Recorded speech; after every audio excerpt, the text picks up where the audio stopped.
I am a 28 years old female. And I do babysitting on the weekends to make extra cash. There is one family I definitely should have phased out by now, but the kids are cute, and if I don't have another job, it's easy money. My issue is, the mom is never home on time. She used to not give me return times, but finally I started asking as it made it impossible to get anything done on the weekends. I'd go babysit so she could go to brunch, but she'd be gone from 11 a.m. to 7 p.m. My whole day was gone. After that, she'd start giving me times but never stick to them. She wouldn't even call to tell me, she'd just stay out. On Saturday, I got to her house at 6 and she was supposed to be home by 9. I told her she needed to be on time because I had plans to go out with friends. I was even getting ready at their house after I put the kids to bed. She promised. Of course, 9 o'clock rolls around and she's not home. I call her, no response. Text, no response. Another hour. Nothing. Still calling and texting. Finally, it is midnight. By this point, my plans are long ruined, but I'm pissed and exhausted. I call her and leave a voicemail saying if she's not home in the next hour, I'm considering the kids abandoned and calling the cops. I also text her this. I try calling her 30 minutes later and it goes to voicemail on the second ring. I text her again and she leaves me on read. If she had reached out saying, hey, I'm staying out until X time, I would have stayed.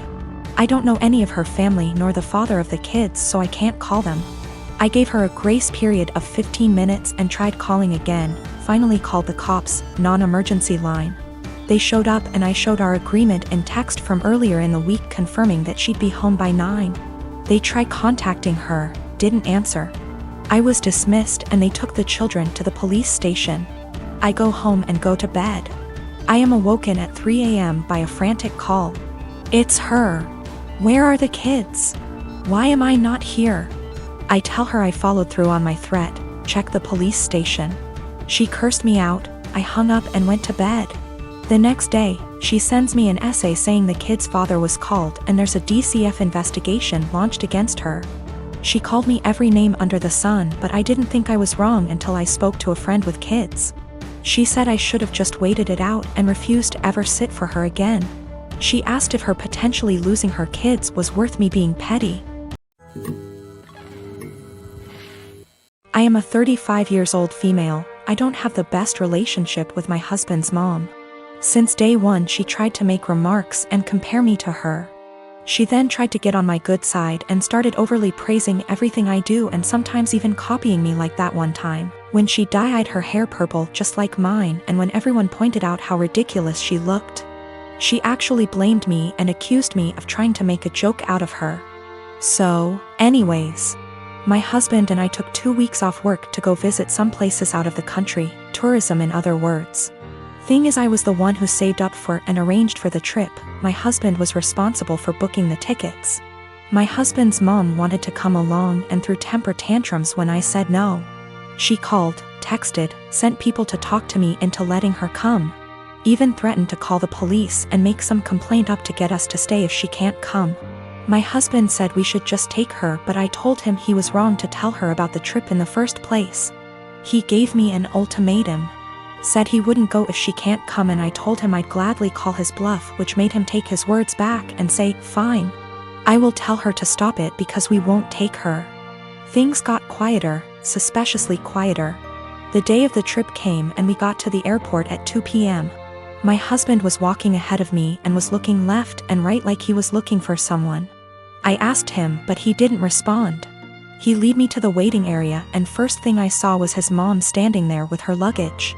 I froze in my spot. I felt a cold wave washing over me and I was fuming inside. She and my husband were hugging. That's when I quietly turned around and started walking towards the exit. My husband followed me while shouting at me to stop. He tried to stop me, but I told him off the harshest way possible. He tried to say I was overreacting and that his mom was there anyway and I should let it go and not mess the trip up for us. I told him he and his mom could still go and that I was going home. I went home and sobbed into my dog's fur for several minutes. Turned out he booked her a ticket without me knowing. An hour later he came home yelling and raging about how pathetic and spiteful I was to walk out and go home and ruin the trip last minute. I told him he caused this to happen. He said that I was being so hard on his mom, it's ridiculous. I refused to fight anymore, but he kept on berating me, then called my family to tell them that the trip was cancelled, and that it was because of me. My family said that I shouldn't have ruined it for myself and should have sucked it up and done my best to enjoy. My brother-in-law has always been a bit of a ruckus. Just a very jolly guy, used to be a hard-partied when I first knew him, but not so much now. I mean, he still likes to drink and he smokes weed, but nothing compared to how he used to be. He stays in the basement apartment, which is a full apartment, separate from ours, with a kitchen and bathroom, etc. In our house ever since he lost his apartment. He has never really been able to keep a good job, no college education, and also ADHD. And we live in NYC, so affording rent is impossibly hard lately. This was supposed to be a temporary thing for him, out of desperation because he lost his apartment. I should say that he has gone through multiple phases of depression from just living hard much of his life. I remember seeing him when he was in his 20s and he was just a damn mess. Living in shit apartments and working shit jobs, and I remember he was super depressed, like, you know, that kind of depressed. For a bit around a decade ago because of how awful his life was. And it was awful. I won't sugarcoat it. He was getting mugged in his area constantly. His apartment was horribly small and he worked horribly long hours. His ex-wife was awful to him and cheated on him. But in the past 2 months that he has been here, he's been an absolute joy. To both me and my wife and also our kids. We all love him so much. He clearly loves the basement, it's even bigger than his old apartment, and just in general it's in a much better location. He has said, multiple times, how much he loves it at our place. He also is just a great guy to have around. He is a blast with our kids and he always cooks food for us and is just a general great, funny, charismatic guy. He got a new job, working 60 hours a week at a shit job. And now he wants to move out to his friend's place all the way in Coney Island where he would be spending half of his paycheck on rent. At first, we were like, okay, well, this was our agreement, he was eventually gonna leave. But then we kinda had a family meeting and realized, hey, we want him here. I don't even care if he pays nothing in rent, he's great to have around. Just to be clear though, we did tell him he would have to pay something a month, a number we haven't decided yet. When we told him this, he kind of thought it was a joke, but then he agreed. He was very happy about it, and we were too, and we were kind of thinking like, he's a member of our house now, you know? But then he changed his mind suddenly, and was saying how he doesn't want to be a freeloader and that he thinks we are just allowing him to stay because we feel bad for him. He really will not listen to us at all when we say that we actually want him to stay. Even our kids, teens, have tried getting him to stay and he just won't accept it. Every time we bring it up to him he sort of does this pity thing where he's like, come on, I know you think I'm a loser. I'm not gonna mooch off of you guys or something along those lines. It's been around 2 weeks, and he just kind of feels bad about it. It is absolutely a pride thing for him. He technically plans on moving out in the next few weeks. But we really want him to stay. And we know that he would love to stay. I feel like there is really no chance this is some kind of deep down he hates it here kind of situation. This is 100% a pride thing for him. My newborn's pediatrician is always so crowded in terms of size of waiting room versus number of people waiting. It requires a certain amount of etiquette controlling your kid, because there are no toys, no play area, no real space for shenanigans.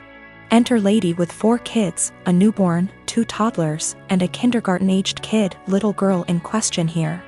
She really should have brought an iPad or a second adult or something because her kids were literally running around this space, yelling and screeching. The mom was oblivious to all of her kids except the newborn, who was quietly breastfeeding while mom was glued to her phone screen. Accordingly, other people were put in the awkward position of having to discipline her kids. Several people had previously tried to put her kids back in line for whatever issue, harassing their kids, being loud, whatever. Her kindergarten-age daughter, who clearly had some kind of special needs, was absolutely enamored with my newborn and his stroller. She was asking me if she could push it around. No, she was getting super close to my newborn, stop, and was generally just being annoying. FFS at one point when I wasn't looking and was preoccupied with my own kid. She went digging in my diaper bag and throwing my stuff onto the chair and the floor. My newborn was really fussy because we were there for a sick visit and he wasn't feeling well. And I did not feel like entertaining some strange kid. I tried being polite about it. Sweetie, where's your mommy? Points to mom, ma'am. Points to kid. The lady would call her kid back, but the kid just kept coming back to me. Rinse and repeat. I told her she needed to stay with her mom. Little punk says I don't wanna and keeps trying to touch my son, my stroller, our stuff. Finally, I'm trying to fix a bottle of formula while holding a screaming baby and listening to this little girl like a broken record. Why is your baby crying? Why is your baby crying? Make him stop. I don't like that, and her annoying self knocks my bottle of formula off the table and into my stroller. So now I'm out formula, kid still screaming, and I have a huge mess that I don't have a great way to clean up. I'm at my wit's end. I raise my voice at this kid. Look what you did. I am not your babysitter. You are bothering me. Get out of my face. People looked at me like I was the biggest on earth. A lady speaking Spanish actually did call me a. The little girl starts crying. I'm not apologizing. The mom confronts me. I tell her she should have been watching her kid, and that's the hill I'm prepared to die on.